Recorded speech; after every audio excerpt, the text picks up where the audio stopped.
waliopenda na Kristo na wasalimu wa mchambo. Hey, are you happy? Yes, I'm also happy today, and I'm grateful to stand before you and share something from the Word of God, which God has really wanted us to share today. Now, in life, we have a lot of focus. Na unapoishi, I always give this year nilianza kupea watu this challenge. 100 years from now, mtakuwa wapi? Where will we be 100 years from now? And Joshua, 100 years from now utakuwa wapi? It's a difficult question, sindio?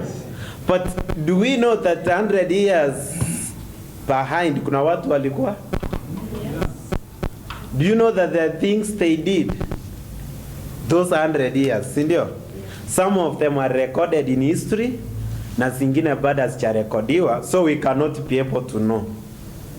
I had a chance kuangalia the biography of the presidents of the United States of America. Nikapata iko dated back miaka mingi sana. You can be able to learn who was the president between this and this period, and it was well documented.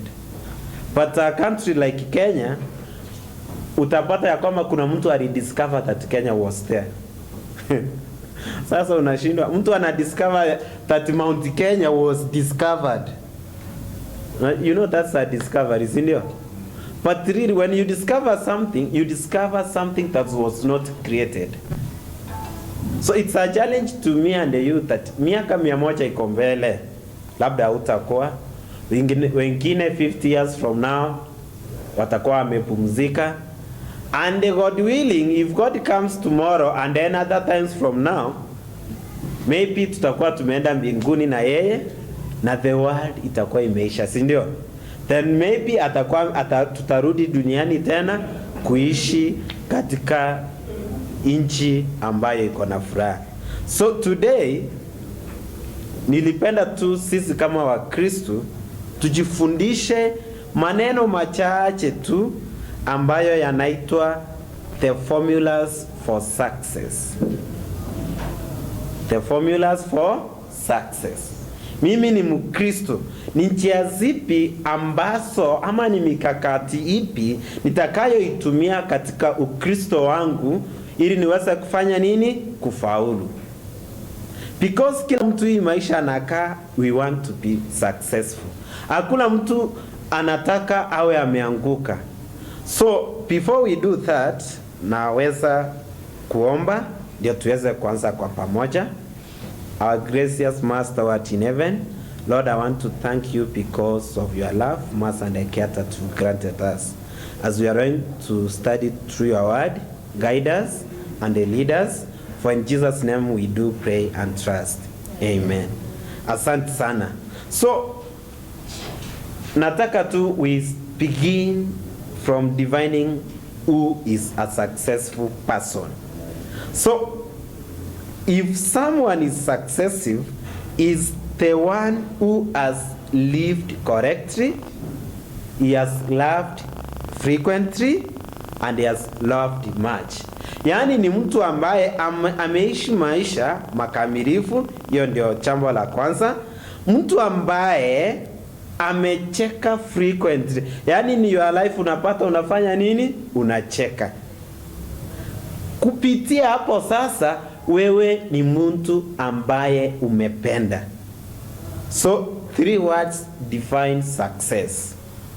Achana na pesa. Pesa tuweke kando. Number 1, if you are successful, lazima uishi maisha ambayo ni makamilifu. Maisha ambayo yanafanya nini? Yanatakikana. The first thing. Number 2, uishi maisha ambayo ni ya ucheshi. Yaani maisha ambayo ni ya furaha. And the last 3, but most important, uishi maisha ambayo yanahusiana vizuri na upendo.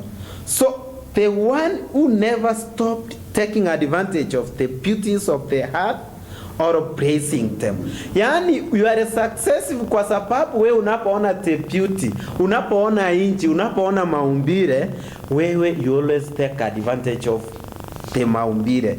It's the one who seeks the best in others and gives the best of himself or herself. Yani if you are successive, basi ni wewe yule mtu ambaye anaona the best, unatafuta yale mazuri, then give the best to yourself. So uishi ukitafuta mazuri kwa wengine. So that means if I'm successive, nikicha kwako ninakuja kutafuta nini? Mazuri. Sikuchi kwako nikitafuta fitina. Sikuchi kwako nikitafuta downfall. I come to you to get the best. Sasa after nimepata hayo mazuri, nami ninachipea the best kwangu mwenyewe, na hiyo ndio mtu ambaye ako successive. The first time I came to Nairobi, I admired buildings sana. Najua ukija Nairobi ulikuwa unaambiwa ile building KICC. During our time lazima ungechukua picha iko projected, umeshika mkono KICC ama umekaa juu. I know most of us those photos Eldad Yanga ziko. Yeah, hiyo picha iko umeshika mkono KICC ama umeketi umegemea hapo. I used to admire those buildings. So na mimi nilikuwa najiuliza is building zilitengenezwa aje? So one of the days nikajaribu. It was a miracle. A friend took me to Kenya Revenue Authority. So najua ni kuingia kwa lift. Na the lift ambayo tulioingia ni yenye kioo iko nje, unaona the outside ikipanda. So I was actually shaken kupanda, si ndio? So na nikarudi. So I came to my senses that hii building kuna mtu amefanya nini? Ameijenga. Sasa ndio mtu achenge building like KICC, he must have that particular what we call focus. So if you want to know fenye mtu anachenga building ndio afike pale juu, the first thing we need to know that we have the foundation.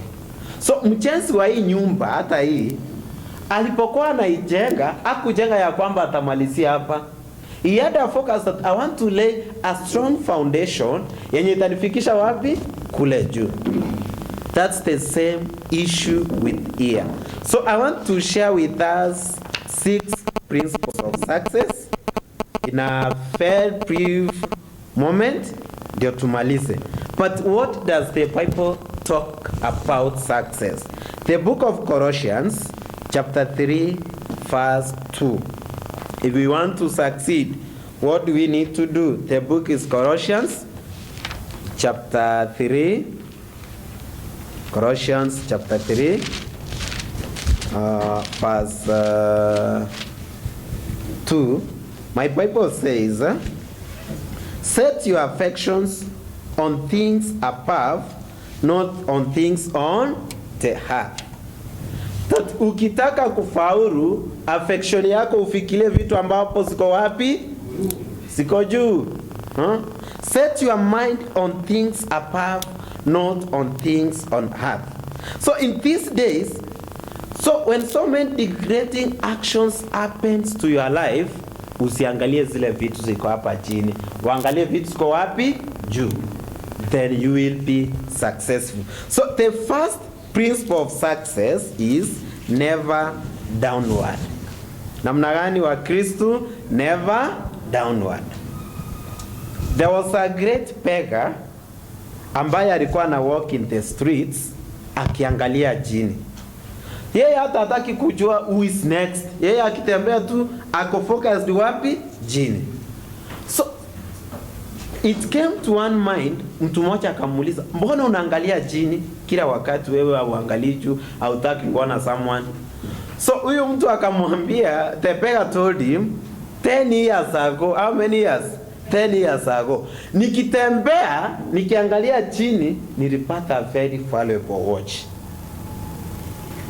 So yeye alipopata ile saa, in his mind he knew that if I want to get something valuable as a beggar, nitakuwa naangalia wapi? Chini. So in his life he did focus down. So akawa tu yeye akitembea kwa street anaangalia wapi? Chini. He never focused kuangalia to the sky. Aone the way the skies are very beautiful. He did not get a chance to look at the sky. Aone the way the sky is very blue. He did not get a chance to look at the outside na hapa kanda. Aone the way the scenes are very, very beautiful. But again, utapata ya kwamba this beggar na kuangalia ichini bado, after that kupata hiyo saa kuna vitu mingi alipata, si ndio? Si alipata misumari yenye imechakaa. Alipata vitu vingi ambazo zilikuwa zimeanguka. But do you think that this beggar got the best by looking downwards? Angeangalia juu bado angepata so many opportunities. He could have shared with so many people ili aweze kufanya nini? Kusaidika. So this person after 10 years akienda kwa store yake alipata alisha correct 3,200 rusty nails. Misumari elfu ngapi? 3,200. Alikuwa ameokota hapo chini. Several hundreds of coins, some pieces of iron, leather and wood, but not more than that. 10 years of walking with his head bent down to find object of such little value. Hiyo miaka 10 yote. He stopped seeing the light in order to see his own shadow. Sasa unapoangalia chini, afadhali uangalie light ndio ufanye nini? Uchiangalie. It gives us a reflection. So the beggar's foolish attitude is more than a symbolic of the foolish behavior of many people who resign themselves to miserable scraps of worldly life instead of seeking the true riches, the spirit that comes from God. Amen? Yaani ule uchinga wa pega ndio watu wengi tumejiweka kwa sasa sisi kama Wakristo. Instead ya kumwangalia Kristo, tunazidi kuangalia wapi? Hapa chini. So tukiangalia hapa chini, roho zetu zinakuwa distressed, we become lonely and tired of struggling so much without having what we call shared happiness, because we are always looking downwards. But Peter tells us that we set our minds on things above, not on things on earth. And that is a first principle of someone who is doing what? Who is succeeding. Sichakwambia uangalie kando, tuangalie nani? Mungu. Then that's how we need to focus. One individual tells us that the hearts are filled with doubt and fear because we look downwards, towards ourselves, towards the distressing sin that surrounds us, and do not know how to look up to communicate with God. Yaani tunajishaurisha, tunazoea kuchiangalia, but hatujui jinsi ya kumwangalia Mungu. What can people who are disconnected from the divine maker claim, or how much contentment can they enjoy? If we get that disconnection from God, you realize that we will not do what? We will not enjoy. And that is the first principle I want us to learn. The second principle I want us to learn, for us to be successful, we need to be renewed or we need to die. Lazima to be renewed, lazima tusaliwe upya, si ndio? Ama kama si kusaliwa upya, basi mwalimu alitufundisha wasupi hapa ya kwamba unachiondoa. Unaama kwa ile nyumba ambayo inakupea shida, you go to the house that gives you success. I want us to read the book of Philippians chapter 3 verse 12. Philippians chapter 3 verse 12. It tells me, not as though I had already attained, either were already perfect, but I follow after, if that I may apprehend that for which I am apprehended for Jesus Christ. There's something I want us to note here, is that if a renewing philosophy exists that recharges the spirit each day with new experiences, it's the Christian philosophy whose true focus moves into action, into research, and into daily renewal. Christ's religion assumes always maintaining a young heart. However, the Christian will work like Apostle Paul, whose personal motto was, I press on. And Paulo kept on doing what? Moving. Akituambiaje in that book of Philippians chapter 3 verse 12, nothing can stop him from pressing on. In spite of the difficulties, in spite of the setbacks he had to go through, he never lost the freshness of his ideal or figure of mind. He lived not by inertial routine, but motivated by the new ideas, incentives that caught on fire in him every day. So each and every day, my brother, my listener, my follower, I want you to know this. If you want to succeed, you need to be renewed. If not only renewed, you need to die. The one who is not renewed runs the risk of getting tired of life and not finding any attractive in it. Eda Joshua, if you come from work in the evening, unaingia kwa nyumba, auogi, unalala, you don't eat, you get the strength? No, you need to get to the house, uoge, ukule, you get the energy to do what? To move on. But if you cannot be renewed, then you get the risk of getting, number one, what? Tired. You get tired of your life, and you cannot get anything attractive in this life.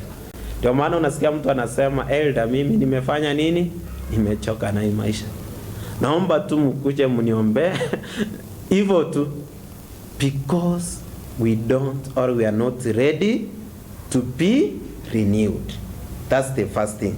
So that's why most of us, we normally say, I don't have money to be renewed through the wrong trips, or buying myself a house or a car, or by going to the expensive show. Because watu wengi tunafikiria ya kwamba being renewed ndio maisha yetu ibadilike, lazima ninunue gari mzuri, nivae nguo vizuri, nikue na nyumba mzuri. However, there are best ways to be renewed. Hiyo ndio nataka sasa tujue.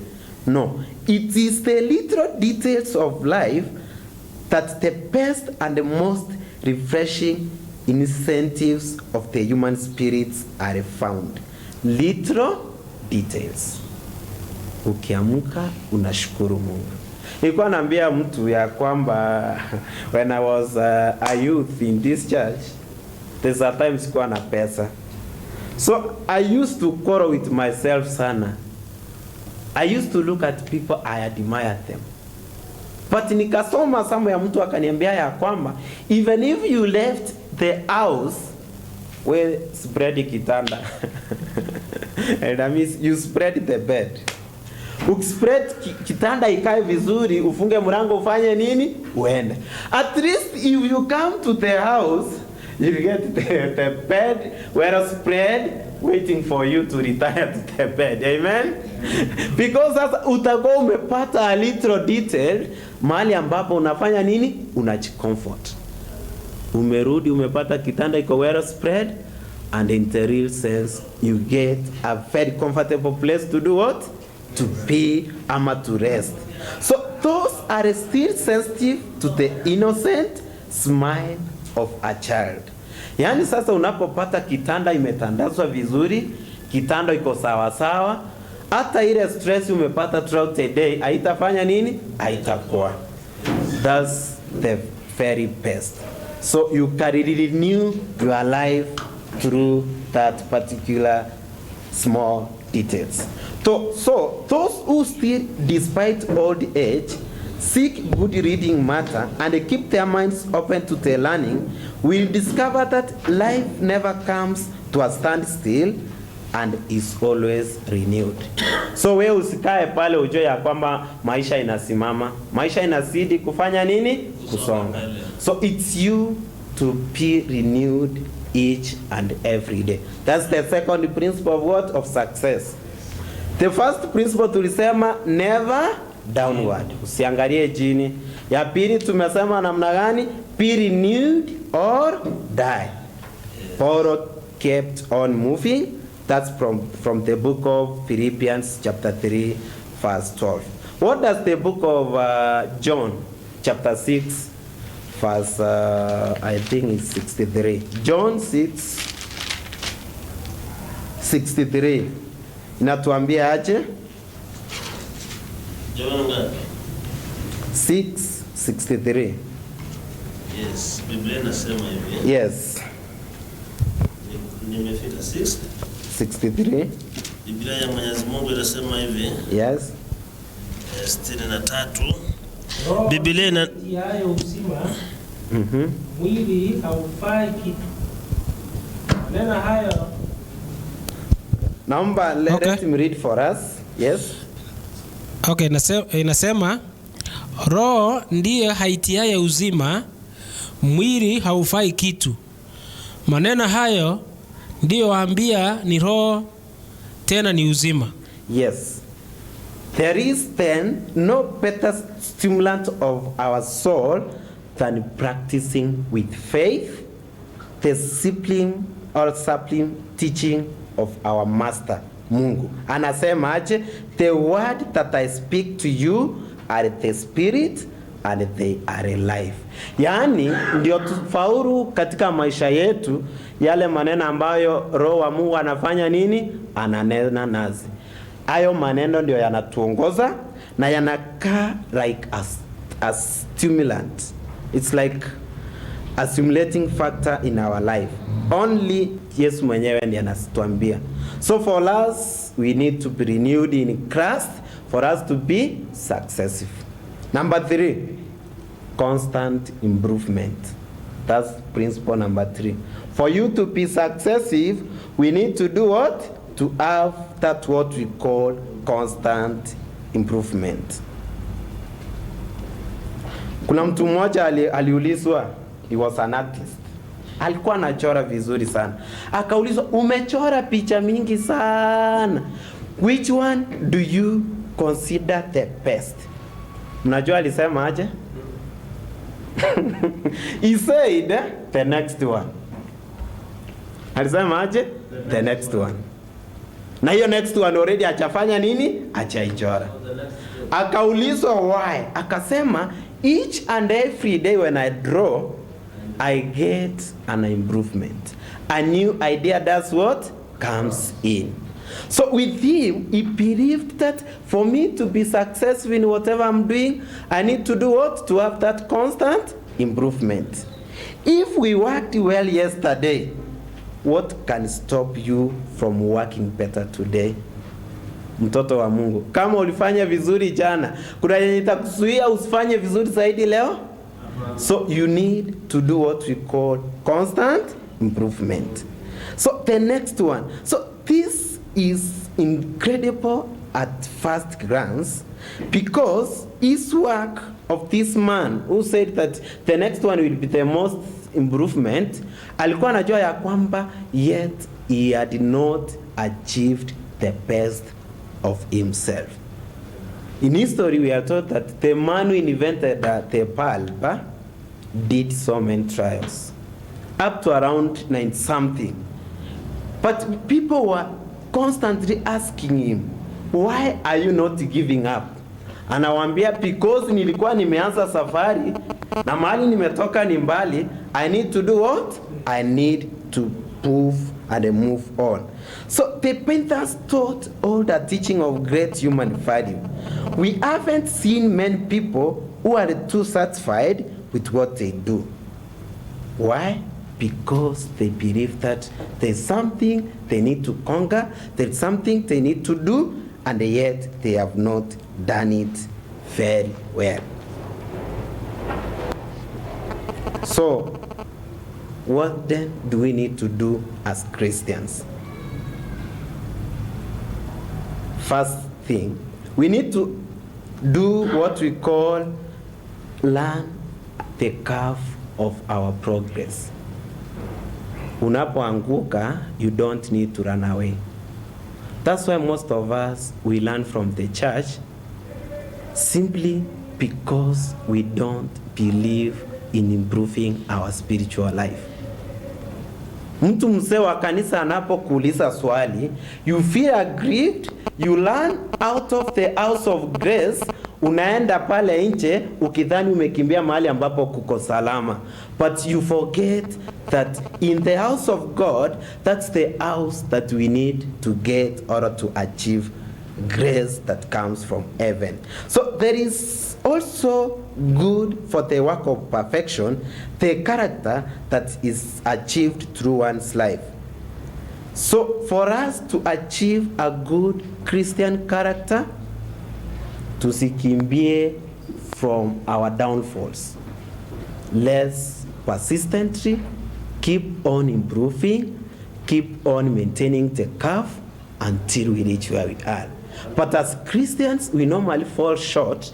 Unakwazwa tu leo siku chaguliwa kama choir director, unaacha kanisa. Unasema wenye walienda nomination imewachia nini? Kanisa. But when you go out there, what do you get? Challenges. Unatoka kwa nyumba ya amani, unaenda kwa nyumba ambayo hakuna nini? Amani. So we need to have what we call constant improvement of our character, constant improvement of our day-to-day activities, then you will find that we succeed. The next thing for us to succeed in life, to make this Christian life successive and our personal life successive, we need to adopt the principle inasema ya kwamba the greatest of the small. The greatest of the small. Yani, we have so many small things.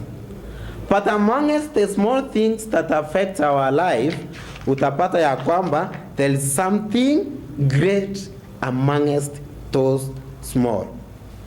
Why? In life, most of us, we normally admire and applaud the most outstanding acts of life, while we overlook the things that appear small and of little importance to us even though. These things may be deep, they are what determines our success or failure. That's why niliwaambia ya kwamba mtu unapotoka kwa nyumba, hata unasahau kutandika kitanda, it's a small act. But you forget that this same bed is going to host you when you come back. But wewe una focus, haujapata kazi, una focus so many things, you forget a small action. So we all know of people who have lost their jobs because of being careless of certain small details of their professional that caught up with them. On the other hand, we all know of people who have been able to triumph in their profession because of taking small advantage of small opportunities that others perhaps overlooked. There's a story that people were called for an interview. And the interview ilikuwa tu inafanywa at the entrance of the institution. So the panel decided we want to employ someone who is too responsible or who can take literal details. So what did they do? Kwa mlango, kwa gate, immediately after the gate, wakaacha the gate open. A few meters wakaacha mfereji ya maji na mwagika. Kufika kwa stairs, wakaacha the lights on and it was a very bright day. So every person attending the interview alikuwa anaingia at his own particular time. So wa kwanza akakuja, akaona hii ni maji, akaisongea isimchafue, akapita, akakimbia yeye akaenda to the interview room. The second one akakuja, another one akakuja. There came a young man whose dad, father, constantly warned and had told him to observe smaller details.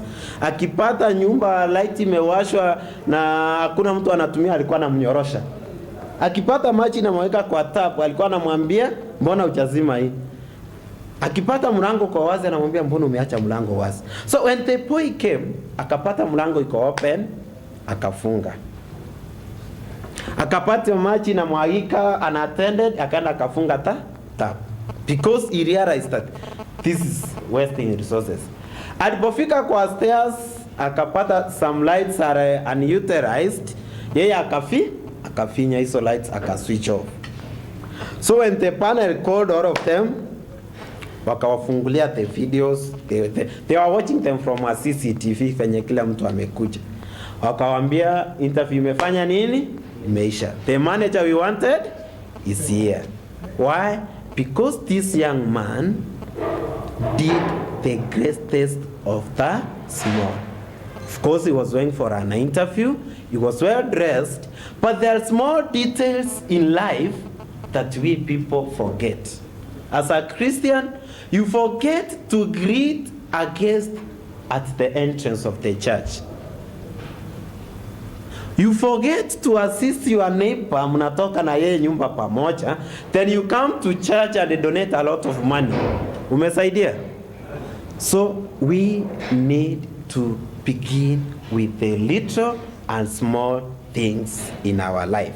So there is something invisible, apparently felt small, that we always take into account for our happiness. Do you know what is it? Mnajua ni nini? Kitu tu kidogo. And let me tell you, the presence of God in our hearts. The presence of God in our hearts. Can you imagine what will be without God in your life? Ni nini itakuwa without God in your life? So our life could have been miserable. So only with God can, through our dependence on Him, it's possible to make life pleasant and successive. So there's more detail to make our life pleasant and successive, watoto wa Mungu, is by having God in our life. Principle number 4. No time to weep. No time to do what? To weep. Yaani, hauna time ya kulia. Mchane mmoja alipofiwa na bwanake, she was actually fairly young. So she saw how life could have been difficult to her. So this young lady, after the burial of the husband, she came, yeye akaanza kufanya kazi. She did not take more time to weep. So mtu mmoja akaja akamuuliza, why have you resumed to your job immediately? Na atumaliza kuzika mume wako, tulimuzika tu juzi. Sasa huyu madamu akamuuliza, do I need to continue weeping that my husband amekufa na nimemuzika? Niende sasa kwa nikae nyumbani for weeks, for months, and yet he has left me with kids to deal with. So this man got surprised, because huyu mwanamke alimwambia ya kwamba, I have great sadness in my heart, but I don't have time to weep since I have to work ceaselessly to raise my children. Some of us waste our time weeping. Some of us waste our time crying for injustice, for things that have not been done into our lives, without forgetting that in life we have a role to play. We sometimes waste a lot of time complaining about what we have not been provided to. We forget that we have little things in life that we can utilize to enable us succeed in life. Why? The brevity of this woman, who knew how to place herself above her pain, makes us remember one poet who did a poet in Spanish. Huyu mtu alikuwa anaandika the old scriptures. When they were translating the Bible, he was among the first few people ambao walipelekwa prison because of translating a part of the old scripture into Spanish. When he got his freedom back, he took charge of the gospel again. In his first classroom, people came and they wanted to hear how he was suffering in prison. Sasa walipokuja, wewe umezikwa, umetoka gerezani, umekuja, so kila mtu anataka apate details. Mzee, ulipokuwa kwa chera, what happened? Unaona, they want that story. But he forgot the suffering, and what he told them, nataka msikia aliwaambia, as I said yesterday, I don't want to remember what happened in prison. I'm here to continue translating the word of God. So he saw that he will gain nothing in complaining that sasa mimi I was taken to prison and this is what happened. But he remained focused on what he was actually doing. So this is the mental fiber that is required for us to succeed. The only thing we get by living with sad memories, sorrows, and devastation is to deepen our melancholy and awaken the compassion of others. Each day has its own burdens and obligations, and there is always too much to do to lose time in futile mourning. That instead you lay una kasi, instead you lay this has happened to you, there is much to do. So as a Christian, tuache kucomplain sana. We get focused and actually will be able to succeed. So what Jesus demonstrated in the book of the book of Matthew chapter 6 verse 32 ukiteremuka, he even tells the disciples, msijisumbue kwa hii maisha, mulie nini na mfanye nini, mufae nini. Look at the parts of heaven, they don't go to the shamba, but Mungu anafanya nini? Anawalisha. He again tells them, don't worry about tomorrow, because when tomorrow comes, it will come with its own troubles. Let the challenges of today be enough for today. And that's what God tells us in this particular case. So in this case, we need genuine faith in God. This will enlarge us on what's positive, and it will be encouraging. Kumbuka tulianza na safari yetu mbali sana. Tukaanza tukasema we need not to go down, we need to be renewed. Tukaambiwa we look into small details. Then now we have been told there's no time to do what? To weep. The next principle is perseverance. For I to succeed, I need to persevere. The common virtue in all those who conquer is perseverance. In the history of Kenya politics, we have a man who has persevered. Ni nani huyo? In the history of Kenya politics, we have one man who has persevered. Came rain, came weather. Ni nani huyo? Okay, mtajichazia. But a while ago, a few years ago, psychologists did a study to discover the common success, the common characteristics of those people who have been successive. After exhaustive research, this person, the scientist, learned that the most important condition is not a high level of intelligence or outstanding talent. That you may have a talent, you may have intelligence, but this is not the fact for you to succeed. What did he get? The common virtue in all those who conquer is perseverance. That wale watu wote wame succeed, they have succeeded because of what? Perseverance. They will to dedicate time and energy to task without being distracted until they saw it to completion. That's the definition of perseverance. It's the will to dedicate time and energy to a task without being distracted until you see it to completion. So in this case, a report said that if we cultivate perseverance in our vocation, we'll be distinguished in what we do.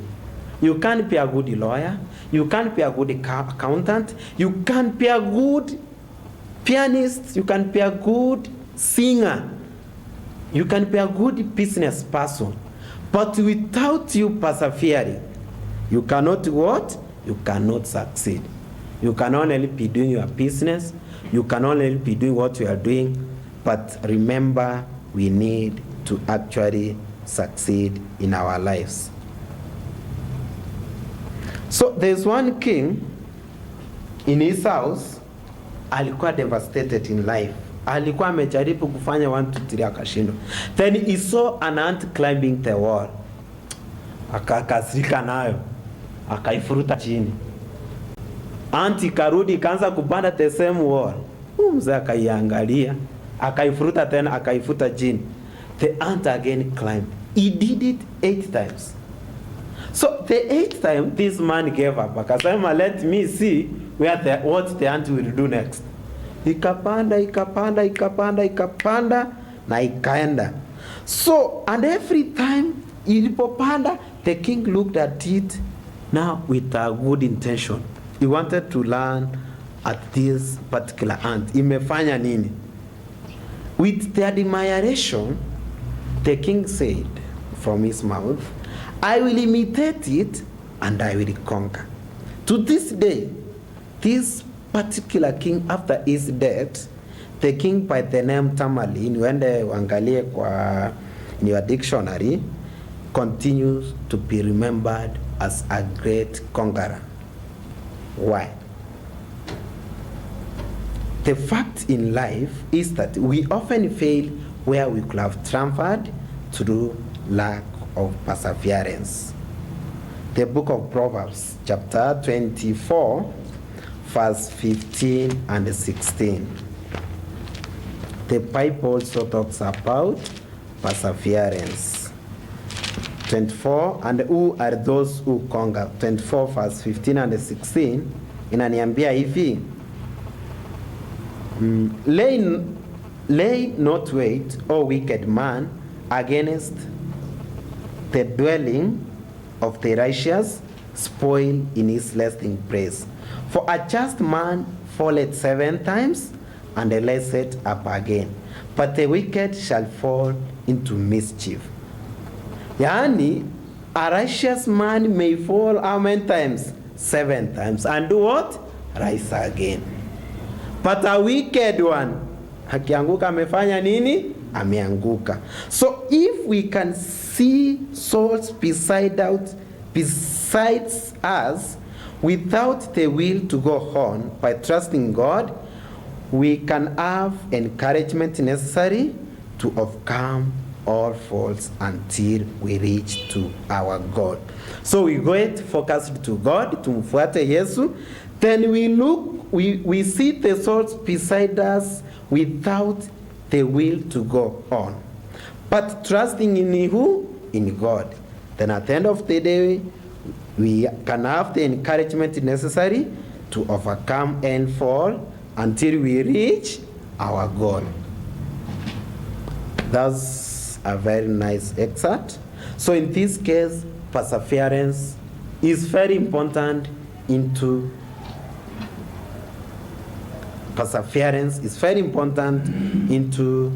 our success. Second last, I have 2 points to bring across. In order to conquer fall, or in order to succeed, we need to conquer discouragement. Once we get discouraged, we cannot succeed. So in this case, for us to succeed, we need to conquer discouragement. I want to give us a biblical point of view of the man by the name Elijah. Elijah was a man who was very much energetic. He was a man who had the will to pass the message of God during the time the kings ruled.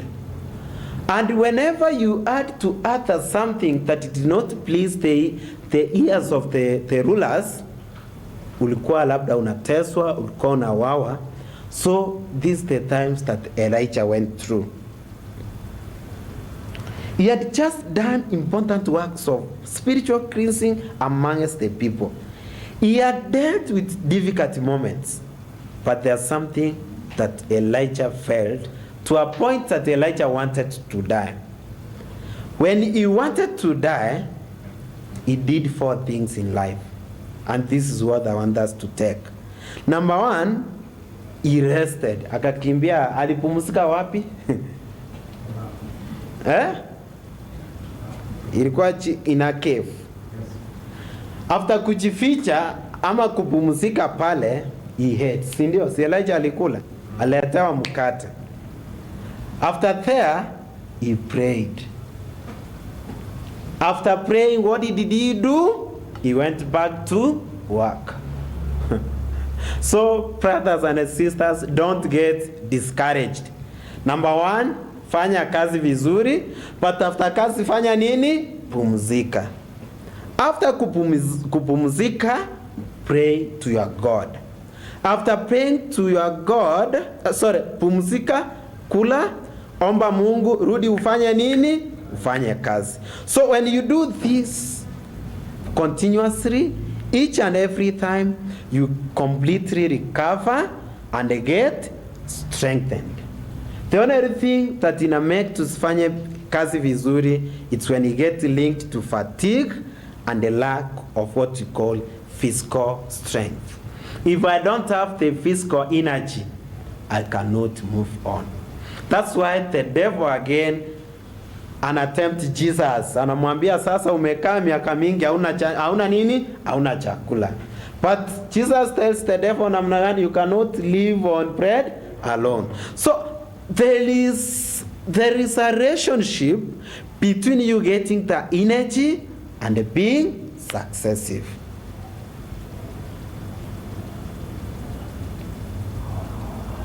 So, in addition to what Elijah was doing, Elijah prayed to God and immediately he continued with his work. So, what makes us, what do we learn from encouragement? We need to occupy our minds with something useful. The bad moments will go away quickly and with less effort. Something useful is the word of God. When courage falls and we lack enthusiasm for completing our duties, the best thing we can do is to ask God for spiritual strength and continue with the work we have to do without delay.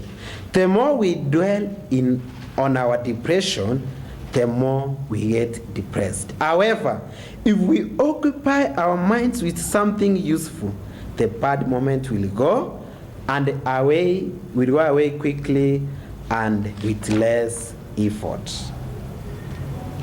Then I want us to look at the book of Isaiah chapter 41 verse 10. Inasema ya kwamba, fear not, for I am with you. Be not dismayed, for I am your God. I will strengthen you, yes, and I will help you. I will uphold you with my righteous right hand. So let's not fear, because God is with us. So let's not be discouraged. If we conquer discouragement, then we become successive. The next factor to make us being successful in life is making the burden less heavy. We make our burden less heavy. That's the book of, we want to get this from the book of Matthew. There's a story there. Matthew chapter 28 to 30. The people that Jesus used to preach to. There were so many people of diverse characters. Jesus preached to rich and poor people. He talked to people who are educated and uneducated. Jesus met men and women. He met old people and young people. But they all had one need in common. Si watu wote walikuwa wanataka Yesu. They all followed Jesus. They went to listen to Jesus because they longed for relief for their souls. So whatever Jesus used to give or to give these people impressed them. He told them, "Come to me, all who labor and are heavy laden." If you go to Jesus, Yesu anakupea nini? Will give you rest. "Take my yoke upon you and lean from me."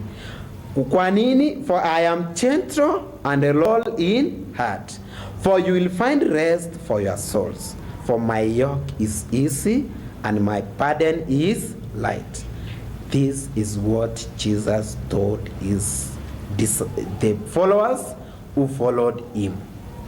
So, and this is the message that we are always reading. Ukiwa na mzigo ambao unakulemea, weka mzigo kando, fuata nani? Yesu. And indeed, in this case, you will get success. African women are known to be strongest people in the world. Elda, si ndio? Mnaweza na pipi kwa shamba, mlime huko ushago, murudi. Ukirudi wewe utakaa uanze kuwatch news. Yeye anaenda wapi? Anaenda kitchen, si ndio? Akienda kitchen analeta chakula na kuserve anakula, si ndio? Kutoka hapa anapumzika. Atarudi kuosha utensils, na wale wa nyumbani akimasha kuosha utensils, anapepa jerrycan, anaenda wapi? Anaenda mtoni analeta maji. But wewe utakuwa umechoka all that time. Yeah, I can tell you, we come from work, wale wengine to go in the cities. You come from work to your wife, wewe unafika kwa nyumbani unaketi, you start watching news. Mwanamke anaenda wapi? Anaenda kitchen. And that's the energy, and I salute our African ladies. Kwa uzungu hii hakuna. In the British whatever, the States, kila mtu. And in case that you let them, they have employed workers, you know, wanafanya kazi, they serve them. But our African ladies call lots distance and distance. But these people who call those heavy laden, they have a blessings from God. So we may be going through. Who strengthened these women? Si ni Mungu? Wao tu nguvu yao inatoka kwa nani? Kwa Mungu. So sometimes in lives we may be going through those difficult situations. And those situations makes us not to do what? To succeed. So those burdens tuzipepe tupelekea nani? Yesu. And again, if we take them to Jesus, we are going to be victors. Another point to be successive, it's us to have a decisive factor that is close to the guide. A decisive factor that is close to our guide. We be ready to make decisions. The book of Ephesians, chapter 3, verse 20. Do you have some type of sadness? Are you depressed? Do you have anxiety? Then if you have it, give your heart back to the Lord of your life now.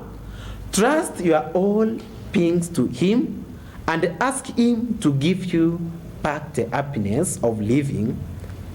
He has the ability to give you new life because He can do exceedingly abundantly above all that we ask or think, according to the power that works in us. we need to make a decision now. Which decision? Going back to the person who has power to grant us what? The success. Ni nani huyo? Ni Mungu, the giver of life. That's the only person who can give us the power we need in our life. Because people get employed, they labor, they do everything, but at the end of the day, unasema nimekaa Nairobi for 30 years, I have nothing to show. Nimekaa Nairobi for 10 years, I have nothing to account for.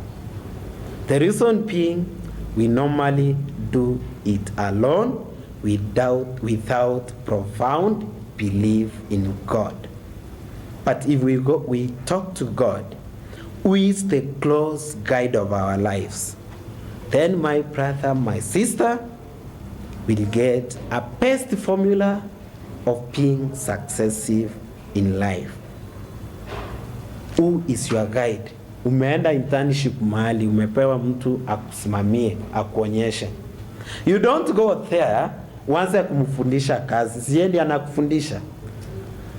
If it's a footballer, anapokuwa akicheza pale uwanjani, kuna mtu anampea techniques.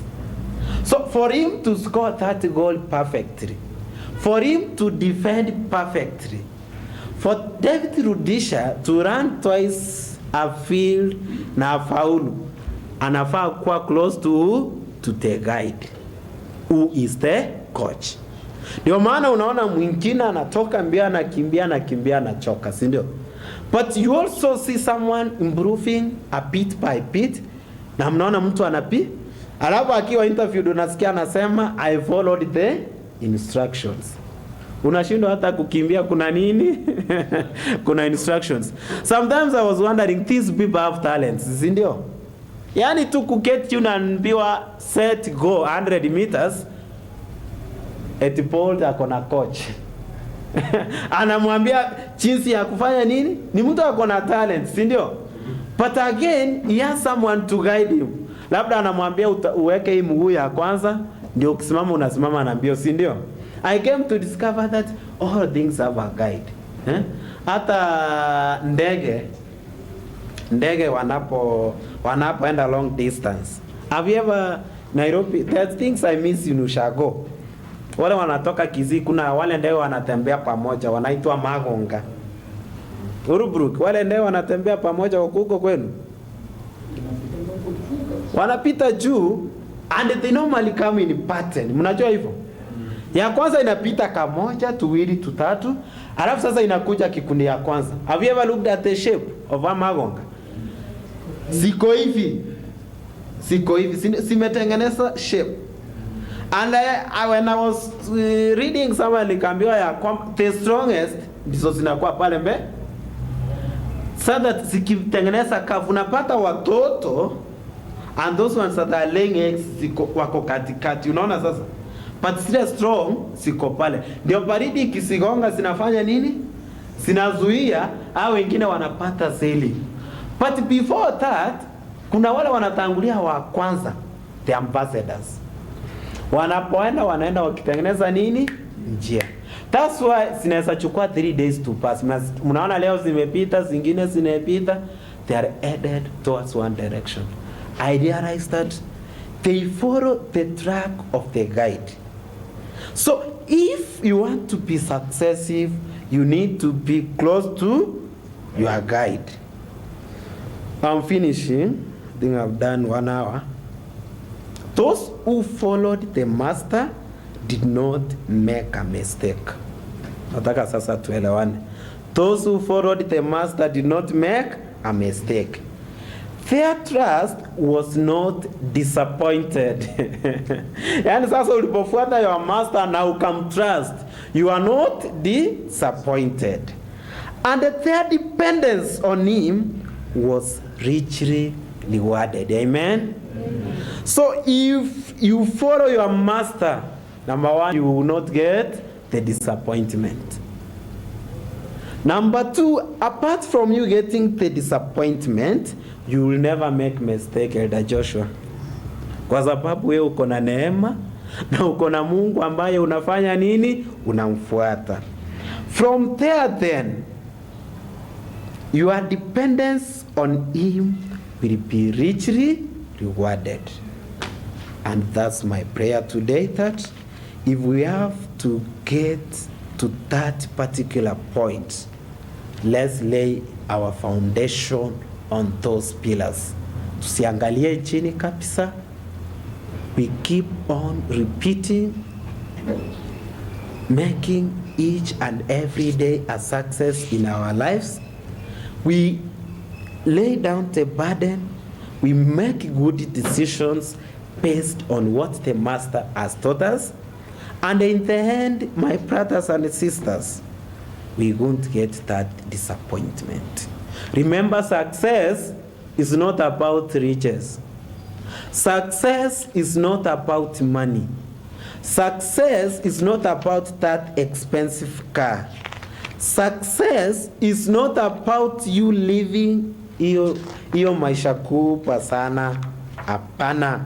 We said, ukiwa na success, if you are successful in life, wewe ni mtu ambaye ako na furaha, wewe ni mtu ambaye unaishi maisha yako correct, na wewe ni mtu ambaye uko na nini? Na upendo.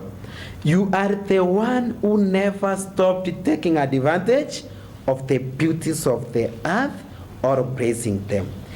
You are the person who seeks the best in others and give the best to yourself.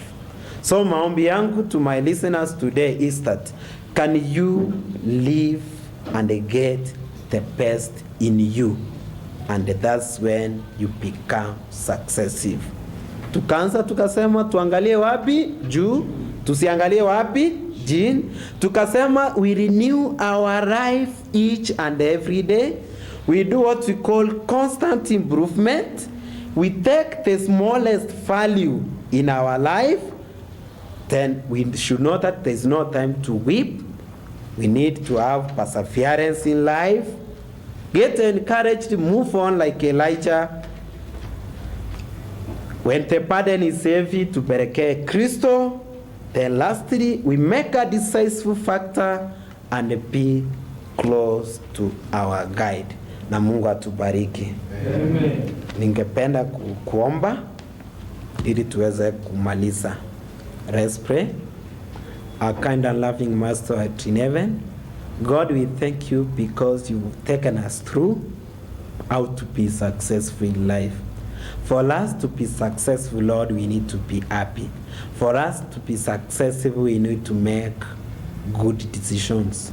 Above all, we will not be disappointed, Lord, if we follow the Master. We'll achieve our goals if we follow the Master. Let you be the Master to follow. Let you be the teacher to follow until the end comes.